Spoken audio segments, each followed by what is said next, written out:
Hello दोस्तों, मैं हूं नरेंद्र सिंह, आपका दोस्त। और हम पॉलिटिकल साइंस के बारे में जानकारी ले रहे थे।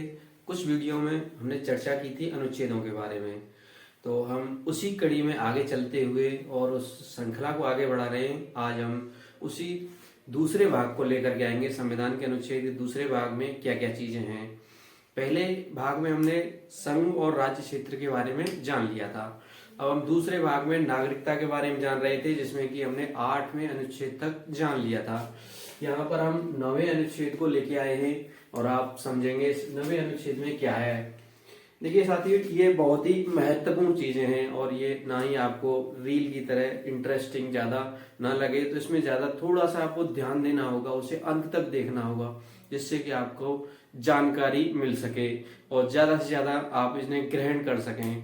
और जब भी एक बार में समझ में नहीं आए तो आप इसे दोबारा चला के देखें और तब आपको निश्चित रूप से समझ में आएगा, ये मैं आपको दावे के साथ कह सकता हूं।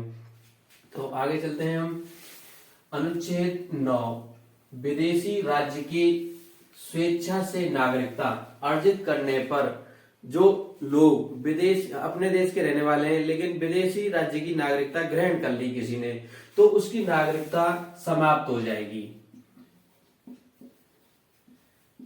तो नागरिकता समाप्त हो जाएगी। और अनुच्छेद 10 में नागरिकता के अधिकारों को बना रहना, अर्थात अनुच्छेद 10 हमें बताता है कि नागरिकता के अधिकार किन परिस्थितियों में बने रहेंगे, और वो बने ही रहते हैं ज्यादातर। और 11वां अनुच्छेद बताता है हमें संसद द्वारा नागरिकता के अधिकारों का विधि द्वारा विनियमन, अर्थात 11वें अनुच्छेद में बताया गया है या ये संसद को अधिकार दिया गया है कि वो नागरिकता संबंधी विधि को बना सके और प्रवर्तन या लागू कर सके। तो दोस्तों, यहाँ पर हमारे लिए जो महत्वपूर्ण है उनके सामने मैं डबल टिक करूंगा, आप उन्हें देख लेना। और ऐसा नहीं है कि कोई भी अनुच्छेद जानने के लिए ज्यादा महत्वपूर्ण है और कोई कम है, तो आप उन जो बार बार कंपटीशन में आते हैं मैं उनके सामने डबल टिक कर दूंगा। जैसे कि ये आपका 11वां अनुच्छेद है, पूछ लिया जाता है कि नागरिकता का विनियमन कौन से अनुच्छेद से संबंधित है, तो वो है आपका अनुच्छेद 11। इसके बाद आता है भाग 3, अर्थात मूल अधिकारों के बारे में। इसके संबंध में मैंने पहले वीडियो बनाई थी, लेकिन हम यहाँ और विस्तार से चर्चा करेंगे और ज्यादा गहराई से उन्हें जानने की कोशिश करेंगे, क्योंकि बहुत सारे क्वेश्चन गहराई से भी आ जाते हैं। हमारे अनुच्छेद 12 में राज्य की परिभाषा का वर्णन किया गया है कि राज्य किस तरह से, राज्य किसे कहा जाएगा या राज्य के अंतर्गत कौन कौन सी चीजें आती हैं, प्राधिकृत या अधिकृत कौन है राज्य के रूप में। अनुच्छेद जो 13 है ये सबसे महत्वपूर्ण अनुच्छेद है। ये कई बार कई तरीके से पूछा जाता है। मूल अधिकारों से असंगत या उनकी अल्पीकरण करने वाली विधियां, अर्थात ये जो अनुच्छेद है ये हमें बहुत ही ज्यादा सुरक्षा प्रदान करता है हमारे अधिकारों को और हमारे लिए। जब भी संसद कोई ऐसी विधि बनाती है जिसके कारण किसी भी मूल अधिकार को कम किया जा रहा है या उसे किसी के मूल अधिकार को ठेस पहुंचाई जा रही है, तो उससे जो भी असंगत होगा उसका अल्पीकरण हमारे जो सुप्रीम कोर्ट है, अर्थात जो उच्चतम न्यायालय है, वो उन्हें असंवैधानिक घोषित कर सकता है। और इसी के तहत हमारे देश में अप्रत्यक्ष रूप से न्यायिक पुनरावलोकन भी आ जाता है, जबकि सीधा हमारे संविधान में कहीं भी न्यायिक पुनरावलोकन की व्याख्या नहीं की गई है और ना ही कोई अनुच्छेद है। लेकिन इसके तहत सुप्रीम कोर्ट को संसद के द्वारा बनाई गई विधि की व्याख्या करने का मौका मिल जाता है। और हमारा सबसे पहला जो अनुच्छेद है, पहला अनुच्छेद समानता का है, अर्थात समानता का अधिकार होना चाहिए।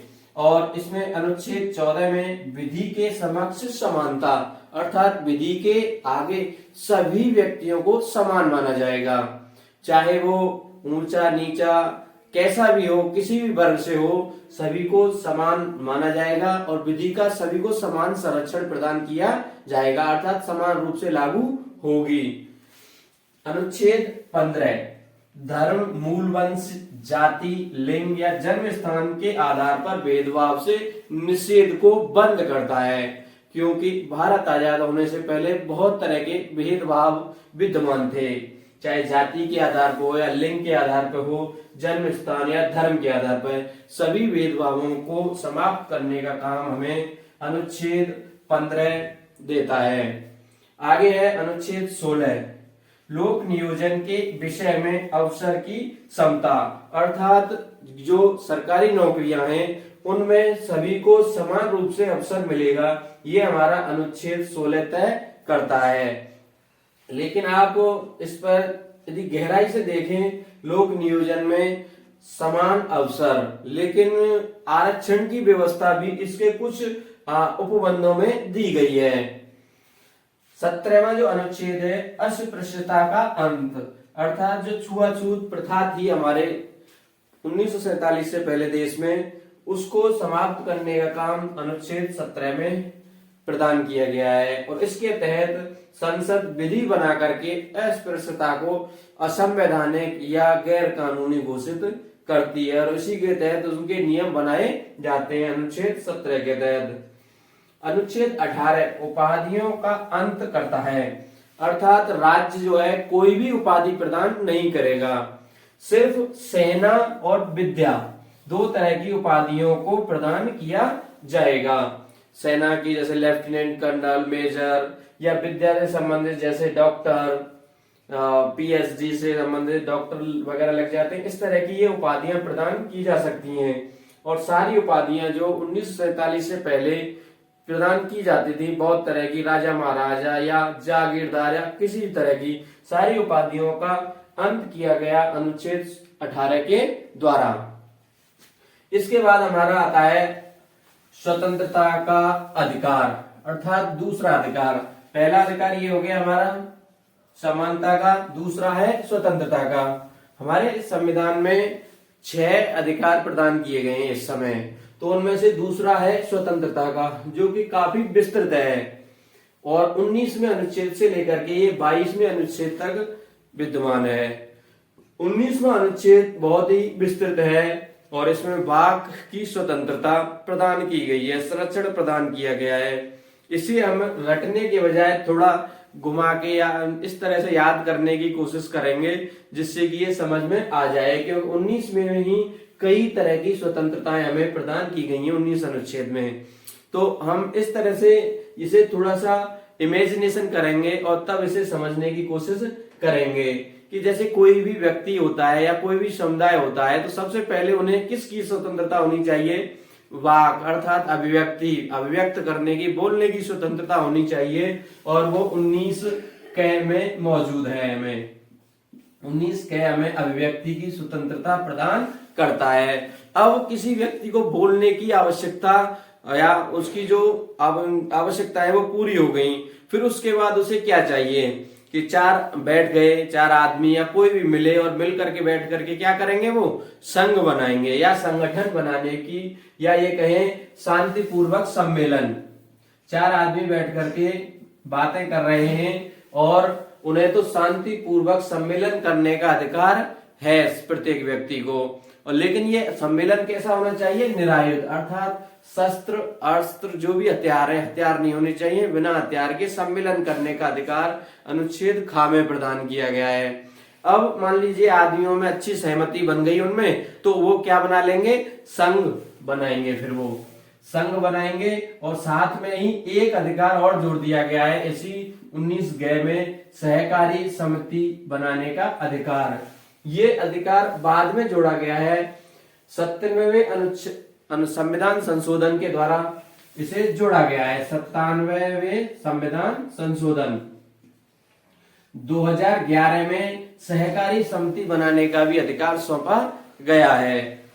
और उसके बाद हमने संघ बना लिया, तो फिर हमें क्या आवश्यकता होगी? एक जगह से दूसरी जगह, जिससे कि हम ज्यादा से ज्यादा लोगों को अपने संघ में जोड़ सकें या संगठन में जोड़ सकें। तो एक जगह से दूसरी जगह जाना होगा, फिर उसके बाद तो एक जगह से दूसरी जगह जाने के लिए अगले ग्रह पे चले जाते हैं और भारत में सर्वत्र अबाध रूप से घूमने का हमें अधिकार दिया गया है। फिर उसके बाद में जब हम इधर उधर जाने लगेंगे तो वहां पर किसी भी भाग में हम रुकना भी पड़ सकता है, तो उसके साथ निवास का हमें अधिकार मिल जाता है। और निवास के बाद में फिर वहां पर यदि निवास करने लगे तो हमें आजीविका चलाने के लिए कुछ चाहिए, और उसके लिए हमें क्या करना पड़ेगा, कोई काम धंधा करना पड़ेगा। तो हमें 19(6) में कोई वृत्ति या उपजीविका व्यापार कारोबार चलाने का हमें अधिकार प्रदान किया गया है। यहाँ पे 19(6) को समाप्त कर दिया गया है। तो इसे इस तरह से समझें कि जैसे सबसे पहले हमें मूलभूत आवश्यकता बोलना होती है तो हम अभिव्यक्त कर सकें किसी चीज को, और उसके बाद में 4 लोग या 4 जो भी हैं बैठ करके बात करें, और बात करने के बाद शांति पूर्वक, और जब बात कर लेंगे सहमति बन जाएगी तो संगठन बना लेंगे, और संगठन बनाएंगे तो उस संगठन का प्रचार करने के लिए हमें एक जगह से दूसरी जगह जाना पड़ेगा, और फिर दूसरी जगह जाकर के वहां पर हमें रुकना भी पड़ सकता है, तो निवास का अधिकार मिल जाता है पूरे देश में। और फिर निवास के बाद में वहां पर रहेंगे तो हमें आजीविका के लिए हमें व्यापार करना पड़ेगा। तो इस तरह से समझें और इसको इमेजिन करके हमें याद रखना है अनुच्छेद 19 को। फिर उसके बाद अनुच्छेद आता है 20। इसमें अपराधों के लिए दोष सिद्धि के संबंध में संरक्षण। देखिए ये बहुत ही महत्वपूर्ण अनुच्छेद है, और इसमें एक मजेदार प्रावधान किए गए हैं। यदि कोई सोचेगा या समझने की ऊपरी दृष्टि से देखे तो उसे लगेगा कि वाह क्या बात है कि दोष सिद्ध होने पर भी उसके लिए क्या किया गया है, संरक्षण प्रदान किया गया है। क्यों प्रदान किया गया है? क्योंकि कोई किसी भी व्यक्ति को विधि के द्वारा ही उसे दंडित किया जाएगा, तो इसलिए अनुच्छेद 20 प्रदान किया गया है। अपराधों के लिए दोष सिद्धि के संबंध में संरक्षण प्रदान करता है। 20 कै इसमें भी बटे हुए हैं, तो कै में अर्थात 1 में प्रवर्त विधि का अतिक्रमण। इसका मतलब है कि जब किसी व्यक्ति ने कोई काम किया है, कोई भी काम किया है ऐसा, जब तक कि उस समय किसी विधि को अतिक्रमण नहीं कर रहा हो। मान लीजिए कोई विधि बाद में बनाई गई है और उसने पहले कोई काम किया है, तो उसको दोषी नहीं माना जाएगा। जिस समय विधि लागू है उसी समय वो उसका अतिक्रमण करता है तो उसे दोषी माना जाएगा। और 20(2) ये व्यवस्था करता है कि एक अपराध के लिए एक ही बार सजा होगी, न कि उसका दोहरापन दिया जा सकता है। ऐसा नहीं है कि यहाँ राजस्थान में या पंजाब में, हरियाणा में अलग अलग दंड दिया जाए, पहले यहाँ सजा हो जाए लोकल कोर्ट में, फिर हाई कोर्ट में जाके सजा हो, फिर सुप्रीम कोर्ट में सजा, ऐसा नहीं होगा। एक अपराध के लिए एक बार ही सजा मिलेगी या दी जा सकती है। और अनुच्छेद 20 हमारा अभियुक्त को स्वयं के विरुद्ध गवाह अर्थात साक्ष्य प्रस्तुत करने के लिए बाध्य नहीं किया जाएगा या उसे जबरदस्ती नहीं की जाएगी। तो इससे ये जो अनुच्छेद 20 है वो अपराधों के संबंध में, दोष सिद्धि के संबंध में संरक्षण प्रदान करता है किसी व्यक्ति को, जिससे कि जो राज्य सत्ता है वो ज्यादा दुरुपयोग, सत्ता किसी के हाथ में आ जाती है तो वो दुरुपयोग न करे और किसी को साथ अन्याय न हो। इसलिए हमारा अनुच्छेद 20 है और ये स्वतंत्रता के अधिकार में आता है। हम आगे के अनुच्छेदों को नेक्स्ट वीडियो में देखेंगे और समझेंगे और जानेंगे कि किस तरह से स्वतंत्रता के 2 अधिकार और दिए गए हैं, 21 और 22। पूरा वीडियो देखने के लिए धन्यवाद।